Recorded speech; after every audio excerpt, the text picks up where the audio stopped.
मैं हर वक्त थका हुआ रहता हूँ और जब मैं सो के उठता हूँ तो उस वक्त भी मुझे लगता है कि मेरी नींद पूरी नहीं हुई। तो ये हर वक्त थके हुए रहना और ये महसूस करना कि चलने की हिम्मत नहीं है, टांगें साथ नहीं दे रही, हाथ उठाएं तो हाथ नहीं उठाया जा रहा, और हर वक्त एक थकावट सी महसूस होते रहनी और कोई काम ना कर सकना, ये एक बहुत ही कॉमन सिम्टम है और बहुत से मरीज हमारे पास आते हैं इस सिम्टम के साथ। तो आज मैंने ये सोचा कि बहुत अरसे से सियासत पर बात हुई, ये जंग पर बात हुई, तो हमारी टीम ने ये कहा कि आप जो हेल्थ अवेयरनेस के बारे में बहुत अरसे से कोई बात नहीं की गई, तो आज इस मौजू पर बात की जाए। तो मैं आपको 7 मुख्तलिफ कंडीशंस बता रहा हूं जिन कंडीशंस में ये हालत होती है कि आदमी बहुत थका हुआ होता है। और अगर आपको भी ऐसा महसूस होता है तो मुझे उम्मीद है कि ये वीडियो आपको बहुत फायदा देगी, या आपके घर में कोई ऐसा है जो आपको हर वक्त थका हुआ महसूस होता है तो इसका बहुत फायदा होगा। देखिए, इसमें जो सबसे अहम बात है वो है अनीमिया, यानी जिस्म में खून की कमी। हमारे जिस्म में जो खून है, खून में कमी से मुराद यह है कि उसमें जो सुर्ख जसीमें हैं उनके अंदर एक मादा होता है जिसे हीमोग्लोबिन कहते हैं। उसमें एक हीम होता है जो कि आयरन से बनता है और ग्लोबन होता है जो प्रोटीन होती है।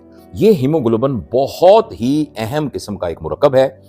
जब हमारा खून हमारे फेफड़ों में जाता है और हवा से ऑक्सीजन आती है तो इस हीमोग्लोबिन से मिलकर इसको ऑक्सीडाइज कर देती है, यानी ऑक्सीजन इसके साथ चिपक जाती है, और ये हीमोग्लोबिन फिर दिल के जरिए से पूरे जिस्म में जाता है, और जब ये एक एक सेल पर पहुंचता है तो वो ऑक्सीजन वहां से जुदा हो जाती है और कार्बन डाइऑक्साइड आके उससे मिल जाती है।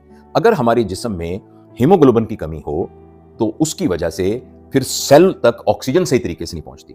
तो जो हमारे जिस्म के सारे सेल हैं, चाहे वो जिल्द के सेल हैं, चाहे वो जिगर के सेल हैं, चाहे वो गुर्दे के सेल हैं, चाहे अंतड़ियों के सेल हैं, उन तमाम सेल्स का जो काम है, जो उसके अफ़ाल हैं, वो पूरी तरीके से नहीं होते, और जिसकी वजह से एक थकावट का एहसास होता है।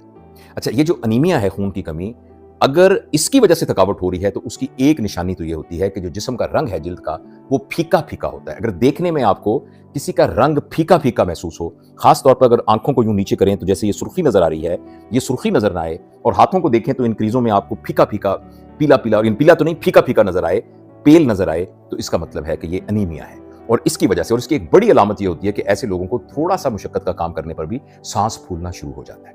तो अगर और दूसरी बात यह कि ऐसे लोगों के अंदर बाज़ औक़ात जिस्म से खून के ज़ाया होने की अलामात भी होती हैं, जैसे ख़वातीन को उनकी माहवारी ज़्यादा आना या किसी के पखाने के अंदर खून का निकलना, बाज़ औक़ात खून के इस तरीके से ज़ाया होने की निशानियां भी मौजूद होती हैं।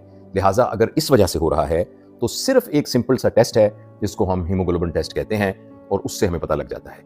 एक नॉर्मल आदमी का जो हीमोग्लोबिन है वो 11 से 15 तक होता है मिलीग्राम %। तो अगर फ़र्ज़ करें इससे कम है, 10 से कम है, 6-7 इतना है, तो फिर वो आपको डॉक्टर मजीद बता सकता है। मैं आपको वो टेक्निकल नॉलेज तो यहाँ अवॉइड करूंगा।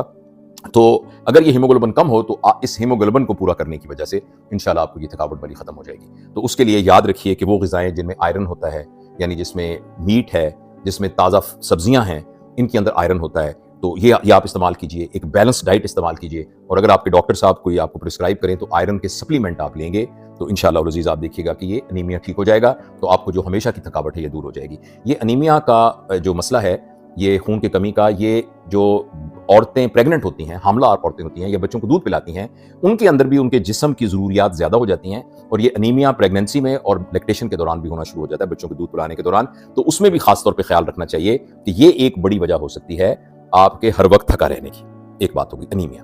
अच्छा, जो दूसरी अहम बात है जिसकी वजह से आदमी थका थका महसूस कर सकता है वो है थायराइड की बीमारी।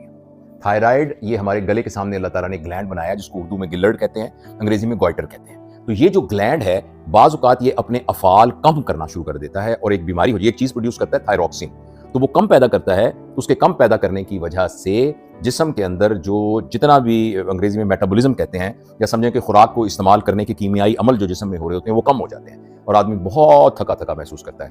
अमूमन हाइपोथायराइड की वजह से जो लोग थके महसूस करते हैं वो ख़वातीन होती हैं जिनकी उम्र 40 साल से ज़्यादा होती है। अमूमन, वैसे तो हर उम्र का हो सकता है, लेकिन अमूमन ख़वातीन होती हैं। दूसरा यह है, उनका जिस्म जो है वो फरबा माइल होता है, थोड़ा सा मोटापे की तरफ माइल होता है। अच्छा, अगर आप उनकी आवाज़ देखें तो उनकी आवाज़ भी थोड़ी सी बैठी बैठी सी हो जाती है। और तीसरा ये कि अगर उनकी जिल्द को हाथ लगाएं तो उनकी जिल्द भी बहुत सख्त होती है, जिल्द बहुत सख्त होती है। अगर उनकी नब्ज़ को देखें तो उनकी नब्ज़ की रफ्तार भी कम होती है। तो ये मोटे मोटे साइन हैं जिसमें थकावट और ये वाले साइन मौजूद हों तो ऐसे लोगों को एक्चुअली हाइपोथायराइडिज्म या थायराइड की बीमारी हो सकती है। तो उसके लिए एक सिंपल सा टेस्ट है, वैसे तो T3, T4, TSH, लेकिन एक सिंपल TSH भी डॉक्टर करवा ले तो उस TSH अगर 5 मिलीग्राम से ज्यादा हो तो इसका मतलब है हाइपोथायराइडिज्म है, और ये बिल्कुल काबिल इलाज है। जब आप थायरॉक्सिन की दवाइयां खाना शुरू कर देते हैं तो ये थकावट खत्म हो जाती है। तो अभी तक मैंने आपको बताया कि अनीमिया, नंबर 2 मैंने आपको बताया थायराइड की बीमारी। अच्छा, तीसरी जो बहुत अहम है वो है विटामिन डी और विटामिन B12 की कमी।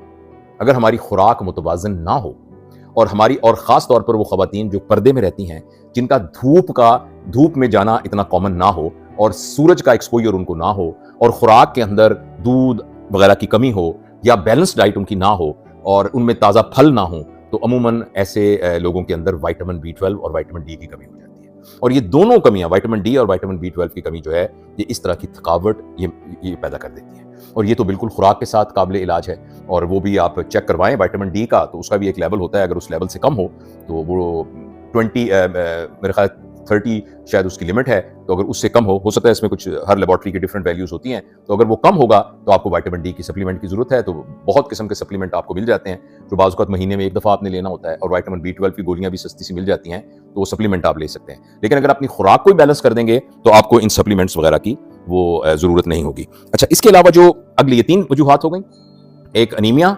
दूसरा हो गया विटामिन डी और विटामिन B12 की डेफिशिएंसी, तीसरा मैंने आपको बताया थायरोटॉक्सिक यानी हाइपोथायराइडिज्म। जो चौथा है ना, वो बहुत कॉमन है आजकल, खास तौर पर इस जदीद दौर में, टेक्नोलॉजी के दौर में, और वो है अगर आपकी नींद पूरी ना हो। और अमूमन जो है हमारी नींद जिस वजह से पूरी नहीं होती, उसको हम स्लीप हाइजीन की कमी कहते हैं। यानी हम रात का खाना लेट खाते हैं, रात को बहुत देर मोबाइल इस्तेमाल करते रहते हैं, और फिर दिन का शेड्यूल इस तरीके से रखते हैं कि रात को बहुत लेट सोते हैं। और अगर हम इस तरीके से हमारी नींद पूरी ना हो, तो सिर्फ ये एक वजह हो सकती है हमारे सारा दिन थके रहने की। तो अगर आप इस चीज को एड्रेस कर लें, इसके लिए मैं क्या लंबी बात करूंगी, तो आप खुद ही अंदाजा लगा सकते हैं कि अपने स्लीप पैटर्न को आप कैसे कर सकते हैं और रात के वक्त मोबाइल के यूज को किस तरीके से कम कर सकते हैं। और बाज़ औक़ात नींद का पूरा ना होने की वजह कोई बीमारी भी हो सकती है। जैसे किसी मरीज को सांस की बीमारी है और वो सो नहीं सकता। वो लोग जो बहुत मोटे होते हैं, उनको एक बीमारी होती है स्लीप एपनिया, कि वो बाज़ को जब सोते हैं तो उनके अपने खराटों से उनकी आंख खुल जाती है, या ये कि उनके जिस्म में ऑक्सीजन की कमी होती है, फिर उनकी आंख खुल जाती है। इसी तरीके से कोई भी ऐसी बीमारी जिसमें जिस्म में कोई तकलीफ है, जैसे एक रेस्टलेस लेग सिंड्रोम होता है जिसमें टांगों में दर्द होता रहता है, तो अगर इस तरह की कोई बीमारी है जिसकी वजह से आपकी नींद पूरी नहीं हो रही, तो उस बीमारी का इलाज कराना ज़रूरी है ताकि आपकी नींद पूरी हो जाए। तो अभी तक मैंने आपको बताया अनीमिया, दूसरा मैंने बताया थायराइड की बीमारी, तीसरा मैंने बताया विटामिन डी और विटामिन B12 की कमी, और चौथा मैंने आपको बताया अगर आपकी नींद पूरी ना हो। पांचवा यह है कि अगर आपकी शुगर कंट्रोल ना हो, अनकंट्रोल्ड डायबिटीज मेलाइटिस, अगर आपकी शुगर कंट्रोल ना हो, तो उसकी वजह से एक तो आपको रात को बहुत बार पेशाब आता है। जब आप बार बार पेशाब करने के लिए उठते हैं तो फिर आपकी नींद पूरी नहीं होती। अच्छा, दूसरी बात यह कि शुगर कंट्रोल नहीं होता तो उसके साथ आपको जिस्म के अंदर दर्द और जिस्म के अंदर एक तरह की ऐंठन और एक तरह की जैसे चूंटियां चलती हैं, इस तरह की कैफियत टांगों में होती रहती है। और कुछ अरसे बाद तो फिर टांगों की जो सेंसेशन है वो भी कम होना शुरू हो जाती है, और बर्निंग सेंसेशन भी बाज़ औक़ात होती है जब जिसकी नर्व इन्वॉल्व होती हैं।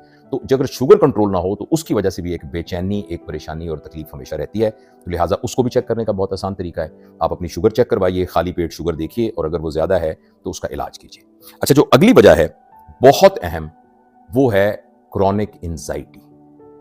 अगर आप टेंशन में हैं, अगर आप स्ट्रेस में हैं, जो आपके बैरूनी हालात है उनके असरात में हर वक्त आपका सोच जो है वो एक ख्याल की तरफ लगी रहती है, तो ऐसी सूरत में भी आपके जिस्म के पट्टे खिंचे रहते हैं, खास तौर पर सर के पीछे, और ये वाले पट्टे ये खिंचे रहते हैं। आप सोने का अमल, आपका नींद आपको आती नहीं है, इसलिए कि वो ख्याल आपको बार बार तंग करता रहता है, और जब आप उठते हैं तो फिर वो ख्यालात आपको आना शुरू हो जाते हैं। तो इस सिलसिले में मैं आपसे ये अर्ज करूंगा कि अगर आपको क्रॉनिक एंजाइटी है और इस तरह की बेचैनी है, तो एक तो अपने ऊपर मेहनत करने से उसका हल होता है कि आदमी अपने आप को समझाए कि जो इशू है उसको हल करने की मैं पूरी कोशिश कर रहा हूं, उसके लिए जो भी मसला है मैं उसको हल करूंगा, लेकिन मेरे इस तरह करने से तो वो मसला हल नहीं होगा। एक तो अपने आप को समझाए, और अगर वो बिल्कुल आउट ऑफ कंट्रोल हो गया है तो आपको किसी क्लिनिकल साइकोलॉजिस्ट या साइकियाट्रिस्ट से राब्ता करना चाहिए। और आखिरी अहम बात, ये 6 बातें हो गई, आखिरी अहम बात है कि अगर आपकी खुराक ठीक नहीं है, पुअर न्यूट्रिशन, वो, और उसमें खुराक की क्वांटिटी भी है, खुराक की क्वालिटी भी है, खुराक की टाइमिंग भी है, ये सब चीजें शामिल हैं कि आप सही वक्त पर खाना खाते हैं कि नहीं खाते। जो खाना आप खाते हैं, अगर आप उसमें बहुत ज्यादा शुगर लेते हैं, बहुत ज्यादा जिसे हम कहते हैं रिफाइंड शुगर या स्टार्ची नशास्तेदार गजाएं लेते हैं, बहुत ज्यादा आपकी गजा में ये चीजें बहुत ज्यादा हैं, तली हुई चीजें बहुत ज्यादा हैं, भुनी हुई चीजें बहुत ज्यादा हैं, तो ये तमाम चीजें हमारे निजाम को बहुत खराब करती हैं। हमारा जो फाइबर के अंदर रेशो है उसको बहुत ज्यादा डिस्टर्ब करती हैं, हमारे मैदे के अंदर जलन पैदा करती हैं, और बहुत से टॉक्सिन्स पैदा करती हैं, और जो मावन जरासीम हैं उनको खत्म करती हैं, और कोई नए जरासीम को यानी उगने का, ग्रो करने का मौका देती हैं। तो ये जो ग़िज़ा के बारे में बद एहतियाती है, ये भी जो है हर वक्त की थकन का बाइस बनती है। इस सिलसिले में एक और भी चीज़ है कि अगर हमारा जिस्म वर्जिश का आदी नहीं होता اور ہم روزانہ کچھ نہ کچھ ایکٹیولی ورزش نہیں کرتے تو پھر بھی ہمارے جسم کے اندر ایک تھکن کا احساس ہوتا رہتا ہے اور تھوڑا سا کام کرنے سے ہمارا جسم تھک جاتا ہے. تو لہٰذا یہ کچھ 6-7 باتیں ہیں جو میں نے آپ کو بتائی ہیں.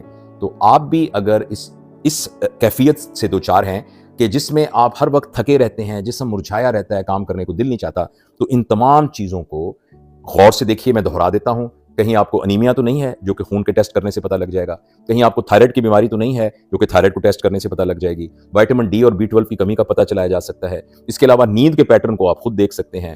اس کے علاوہ جو اگلی بات تھی وہ یہ تھی کہ آپ کی شوگر، کہیں آپ کو شوگر تو نہیں ہے جو کنٹرول نہیں ہے. اگر آپ کو سٹریس سے بغیر بجھا کے خام خواہ کے لڑائی جھگڑے ہیں، خام خواہ کے مصیبتیں ہیں جو آپ نے اپنے تھاٹ پر ڈالی ہوئی ہیں، تو آپ ان سے جان چھڑا کر اپنی زندگی کی اس بے سکونی کو ختم کر سکتے ہیں. اگلی بات جو اس میں تھی وہ یہ تھی کہ ہماری خوراک ٹھیک ہے کہ نہیں، اور آخری یہ تھی کہ ہم ورزش کرتے ہیں کہ نہیں. تو یہ آپ کو اگر باتیں مناسب لگی ہیں اور اس سلسلے میں آپ کا کوئی کامنٹ ہے تو کامنٹ میں ضرور لکھیے گا. اور ہمارے اس چینل میں نہ صرف صحت کے متعلق بلکہ اور دیگر موضوعات کے متعلق بہت سی باتیں ہوتی ہیں. تو اگر آپ ہمارے ساتھ جڑے رہیں گے تو انشاءاللہ جو اللہ تعالیٰ نے مجھے کوئی توفیق دی ہے، کچھ تھوڑا بہت ٹوٹا پھوٹا علم دیا ہے، میں کوشش کرتا ہوں کہ اپنے بہنوں اور بھائیوں اور بچوں کے ساتھ شیئر کروں. بہت بہت شکریہ.